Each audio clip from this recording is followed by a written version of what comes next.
All right, hello and welcome back to online English class. So yesterday we established some of the online procedures that are going to be followed throughout the course of the next few weeks during the extended cancellation due to Corona. Today we're going to be working on OTN 4, looking specifically at the poem My Life Had Stood a Loaded Gun by Emily Dickinson in order to help clarify our understanding of figurative language as Dickinson uses something called an extended metaphor or a conceit in this poem to communicate her theme.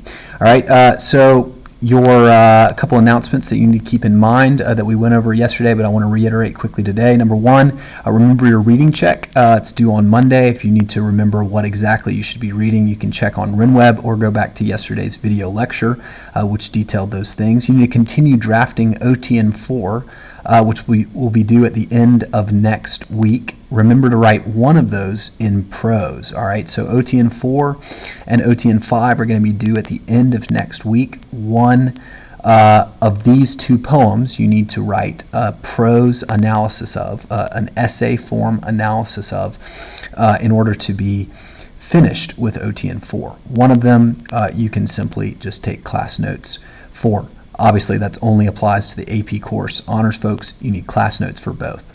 All right, you also need to continue working on your progress checks. If you're in the AP course, your Unit 4 progress check needs to be completed by Tuesday of next week. All right, so let's go ahead and jump into our analysis of My Life Had Stood a Loaded Gun. As always, we began with an SQ3R yesterday. Attempting to establish a basic literal comprehension of what happens in the poem.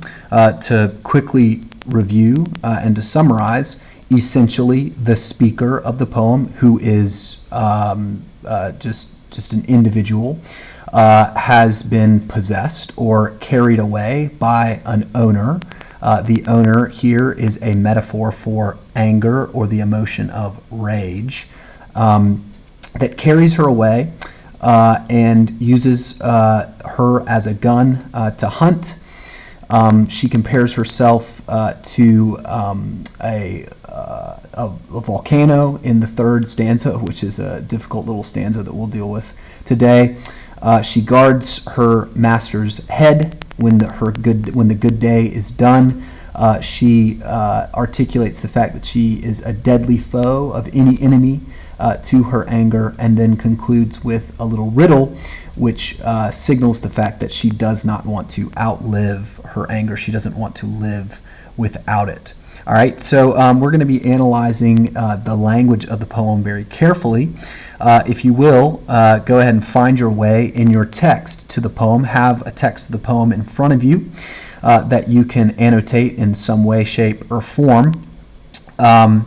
And if you want to pause the video and reread the poem quickly before we get into it, I would highly recommend that. But for the sake of moving forward, we're going to jump into the poem and its analysis right now. All right, so I have a bunch of notes on this sheet of paper, and they're really, really tiny, so I'm obviously going to talk you through them. All right, it's obviously more important for you to listen to what I'm saying than to read every single word of my indecipherable, teeny tiny handwriting. Okay, so the poem begins, first stanza, titled My Life Had Stood a Loaded Gun, all right, by Emily Dickinson. So let's go ahead and jump into the text of the poem. All right, my life had stood a loaded gun in corners till a day the owner passed, identified, and carried me away. All right, first two words of the poem, my life. All right, it refers here, when we look at the capital L life of the speaker, Dickinson, is referring to the most intimate portion of the speaker's identity, her internal or her spiritual life, okay? The part of herself that is the most her own, okay? Her internal processing of the world around her, her impressions, herself, her spirit, her heart, whatever metaphor, whatever language you want to use to describe the part of yourself, your psychology, your consciousness, whatever part, whatever you want to use to describe that, that is what she's referring to when she says my life. Okay, it's something that she, in the beginning of the poem, is in possession of. It is hers, my life. Had stood, okay, that's an interesting verb construction. It's a past perfect verb tense that emphasizes the fact that her life used to stand apart. It used to stand. It used to be hers, right? But it no longer is hers. Her life, her internal life, her spirit, her heart has been possessed, carried away by a new owner, a new master. Okay? She then likens her life to a loaded gun. All right, so this introduces the central poetic conceit that is going to be unpacked and explored and developed through the course of the poem. Okay? But basically, the image connotes a sense that, like a loaded gun, okay, so this poem was written in the late 1800s, in the sort of Civil War era. So the primary form of gun that Emily Dickinson would have been familiar with is basically a musket. Not a musket, that's probably not actually the technical term for it, but a hunting rifle that would have been loaded with a ramrod. Okay, so you would have packed gunpowder into the barrel of the gun along with shot, so some kind of bullet. All right, and that gunpowder would then be ignited when you pulled the trigger, and obviously a compressed explosion would take place, propelling the projectile out of the barrel of the gun. Okay, it's just kind of how like a gun works, generally speaking. But the image, all right, suggests she's not actually literally a gun. All right, this is meant to connote the sense that she has compressed and repressed or cornered angst, right?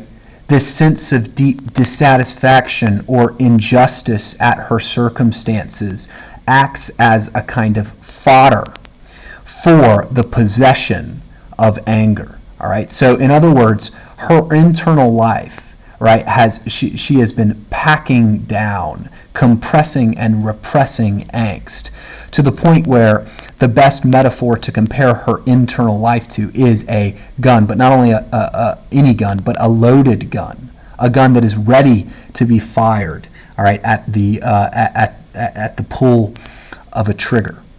Okay, she recognizes here that the way that she has been living has established a kind of capacity for violent outburst. Okay. The next image here is that she is in corners, right? So the speaker doubles down on the compressed or repressed connotations of the initial metaphor of being a loaded gun. And the word choice evokes a sense that she has inhabited corners. Her internal life has been one of isolation, away from others, all right, forgotten, pushed into the kind of shadows, pushed into the corners. All right, so this sense of dissatisfaction, this sense of injustice, this sense of deep angst that she has, all right, is ready for a kind of violent outburst. Okay, so she is that way until a day the owner passed, identified, and carried me away.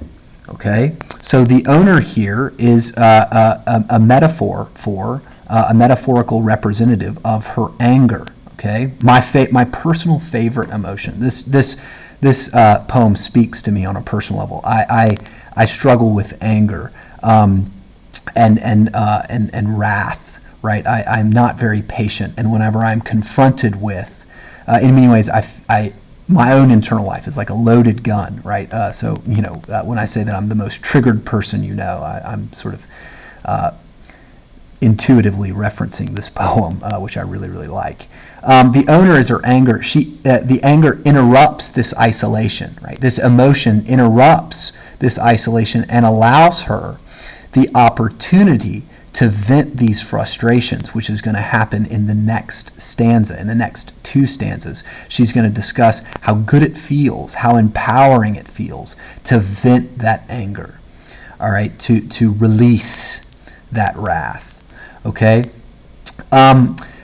Carried me away, or being carried away, that sort of puns on the loss of control that we associate with the phrase of being carried away by a passion or a feeling. Okay, so she used to be in control of her life. She used to stand apart. She used to have some kind of sense of agency in her internal life. But here, she has given herself over. She has been carried away and objectified by her anger, her emotion. Okay, so here I would just want you to notice something interesting.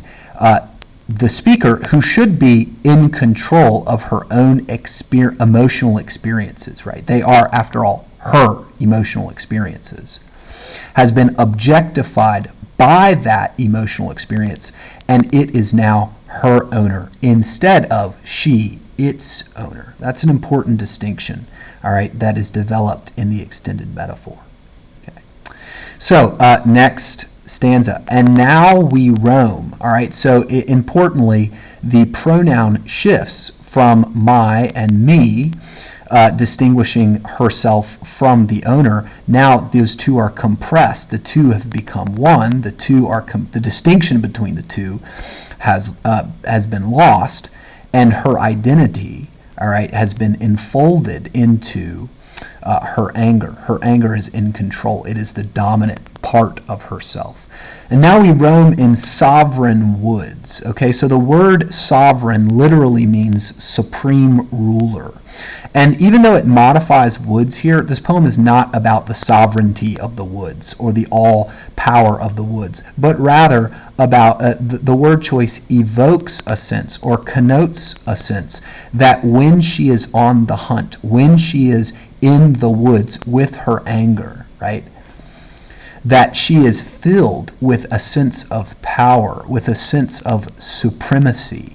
All right, her anger makes her feel empowered, even as, paradoxically, it disempowers and objectifies her. Okay, so if you're really thinking hard about your own internal life and your own internal experiences with anger, if you are a person prone to indulging in anger, as I am, right, that emotional experience is oftentimes extremely empowering, right? It feels good to be angry. Right? It feels good to vent frustration. Okay? But interestingly, right, that anger, as it controls you, instead of you become its object. You become its gun, right? And it is the subject that is in control.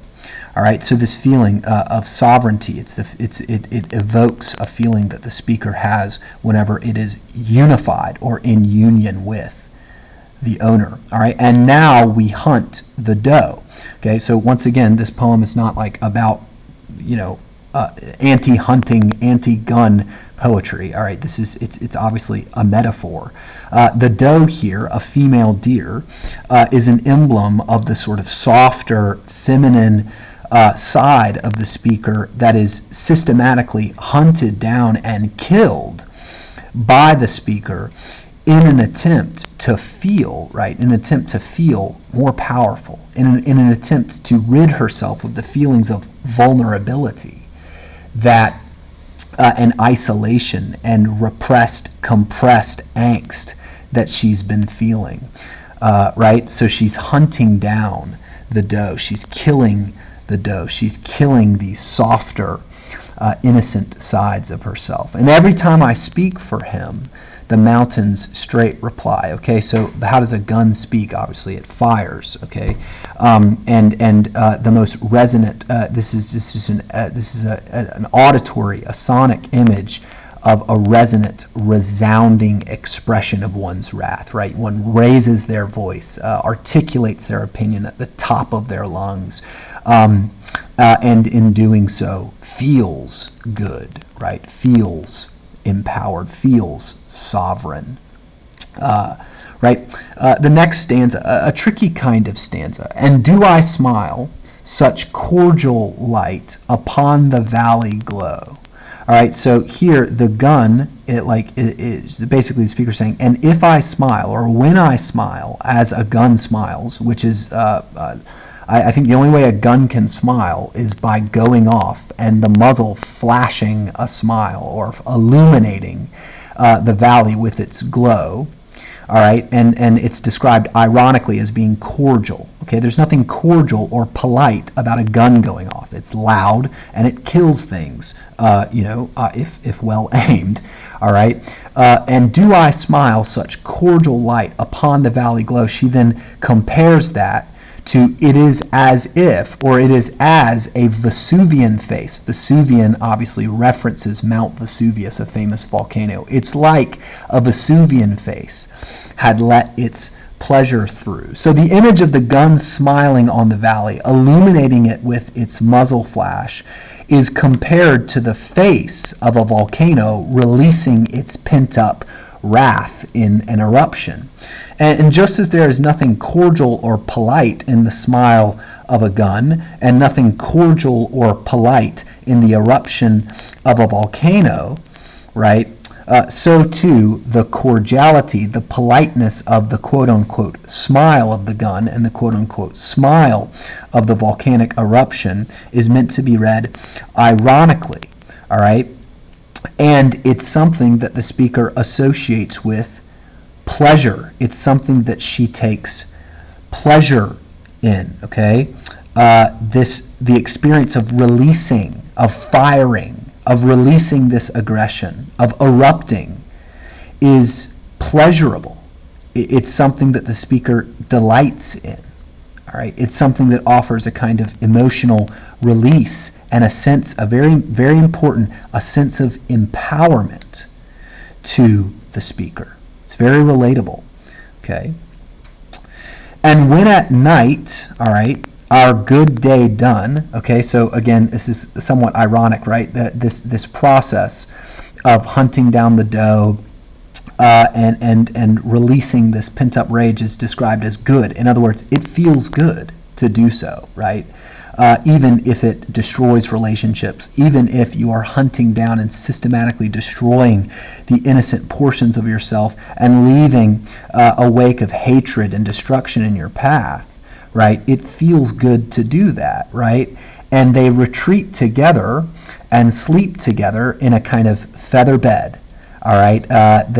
In other words, she follows him to bed, and she guards his head at night. It's really interesting because here her anger, right, her personified anger is now the one with a head, with an internal life. She, the object, has lost all sense of herself as an internal agent, as someone who is in control of her spirit and her heart. Rather, her spirit and her heart has been transferred into the hands of her anger, okay?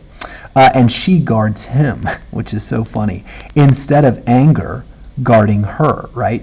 Righteous anger guards us from injustice. Righteous anger guards us from harm and the exploitation of those that are weaker or our own exploitation. But here, right, she is guarding her anger, okay? Sleeping in comfort with it, nursing it, taking it to bed with her, right? And it's a comfortable relationship. It's better than the eider duck's deep pillow. It's better than a down pillow to sleep with anger in your heart, that seething wrath, right? That feels good to keep with you, like an armor. Right, it's a soft feather pillow. Okay, the reference to the eider duck is also interesting because an eider duck makes its nest with its own, by plucking its own feathers. Right, it's like, man, I've got the most comfortable feathers around, so I'll just make my bed with my own feathers. Now, obviously, there's nothing wrong with that. It's like super cool, good job, eider duck. But it just points to the fact that the speaker's indulgence and comfort in her anger, she recognizes that it's a self-destructive means of achieving comfort. It's a self-destructive way of giving yourself over to and allowing yourself to be possessed by anger and wrath. But nonetheless, it feels quite good. It's softer than the eider duck's deep pillow to have shared. To foe of his, I'm deadly foe. None stir the second time, on whom I lay a yellow eye or an emphatic thumb. All right, so the word foe here is a exact rhyme with the word doe back up here, okay? So, and the doe here is sort of the enemy of the owner as he shoots it down, kills it. So here she's referencing those softer, innocent, more beautiful, more natural parts of herself that she is destroying in pursuit of venting this anger. To foe of his, I'm deadly foe. Interestingly, right, here to emphasize the sort of objectification of the speaker, all right, who is now being acted on by the subject in the poem, the owner, right, she is directed at protecting him from his foes, not he protecting her from her foes, okay? So the speaker is objectified by the master, kills, not literally, obviously, but more like the metaphorical murder or more metaphorical killing described by Jesus when he likens hatred in one's heart to murder. She kills anyone who is a foe to her master, her anger's existence. And it begs the question, who is the enemy of the continued existence of an all-consuming rage? Well, I think the answer to that question is anyone who would threaten its control, who would threaten your anger or your wrath's existence. Perhaps grace, empathy, feeling alongside those that you have anger toward, or any kind of negative emotions toward, mercy, humility. All of these are the enemies of anger. The humble person is oftentimes not deeply motivated by anger and wrath because he or she recognizes his or her own complicity in the injustices that enrage them so much. He or she recognizes her own shortcomings and is not scandalized or enraged by others, okay? The merciful person, right, is not oftentimes wrathful or deeply angry. They look at the shortcomings of others and they extend them mercy, kindness, grace, empathy. So these are the enemies of anger, and anyone who would remind her to be such things. So, in other words, to any foe of her new master, she, the speaker, quickly kills them off, destroys them, shoots them dead, and they don't stir a second time, solidifying his control of her, even as she allows herself to be controlled and enjoys being owned by her new master, is comforted by the presence of her new master because it makes her feel empowered. All right, on whom I lay a yellow eye or emphatic thumb. Okay, these are just the eye aiming down the sight of the gun, or again, perhaps the muzzle flash of the gun, and the emphatic thumb being the thumb that cocks the hammer of the gun. Right? So the final stanza here sort of concludes our thematic impression with a little riddle.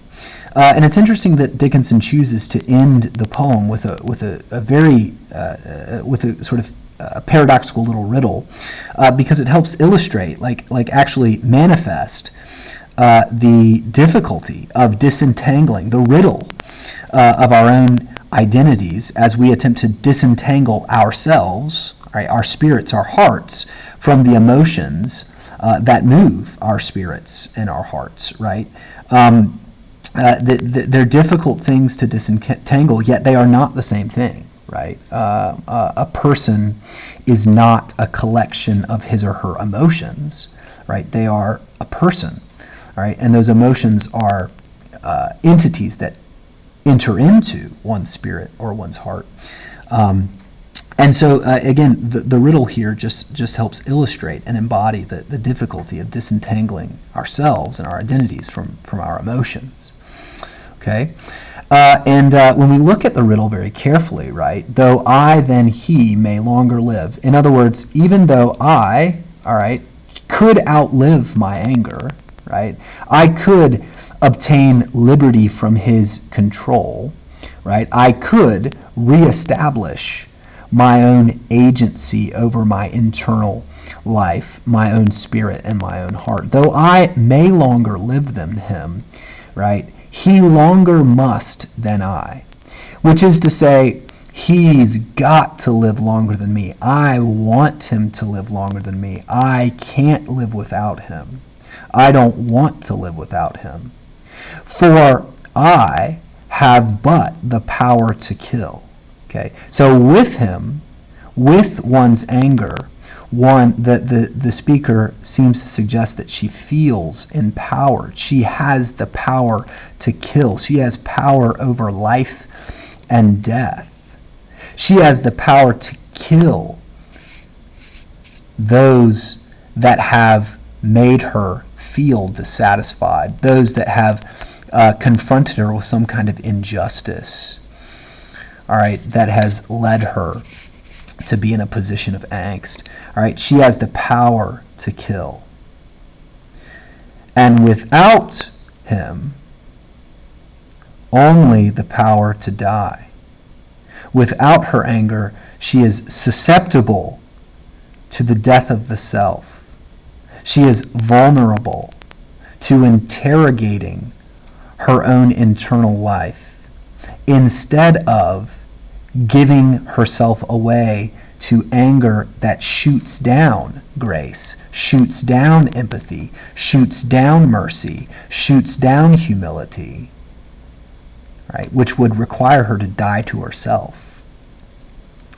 With her anger, she doesn't have to do that. She's not put in that position of vulnerability. She doesn't want to outlive her anger. Okay? Interestingly, right, the entire poem, all right, if we're going to draw a conclusion about the thematic impression developed in the poem as a whole, I think a good sort of thesis statement that answers the prompt that was posed to us in the very beginning of the OTN is, through the development of the poem's extended metaphor, comparing the speaker to a gun and the speaker's anger to the gun's owner and master, Dickinson illustrates anger's ability to objectify, possess, and control an individual while simultaneously making them feel empowered, while simultaneously making them feel as if they are in control. Now, the last word that I want to talk about is this word, but, right? The speaker recognizes that when she gives herself over to her wrath, when she gives herself over and is objectified by her anger, when she allows herself to be a conduit of that anger, like a gun, right? When she allows herself to be pointed in any direction that her anger wants to point her, that while she has the power to kill, and that is a very empowering experience or feeling, it is the only power that she has. I have but the power to kill. I have only the power to kill. What you sacrifice when you indulge in wrath for the sake of feeling empowered is you sacrifice the ability to create life, to develop community, to heal relationships, instead of shoot them down. All right. Have a great day. Signing off.